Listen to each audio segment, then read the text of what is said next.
عبد الوهاب المسيري رحمة الله عليه نيكي لورنجري ayaa wuxuu yiri Israa'iil waxay u dhigantaa buu leeyahay maanta Mareykan hadduu shaqadan isagu qabsan lahaa buu leeyahay ugu yaraan wuxuu u baahan lahaa 5 xaamilaat طائرات oo meesha joogta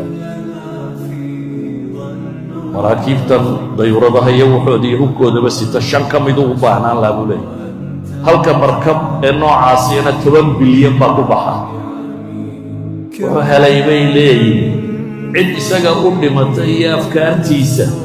10 bilyan uu siiyo marka Israa'iil waxay la qiimatay hal xaamilaat طائرة marka Mareykan loo halkuu 5 ka keensan lahaa mid buu helay waliba ay ula socoto inaan isaga dadkiisu dhimanaynin in cid kale ay noqonayso cidda dhimanaysa intuu xaamilaat طائرات ka meesha keenay oo Israa'iil ayuu haddana yidhi aniguna dhexdaan idin ahay ana taswiyadiina iyo waxa isku haysa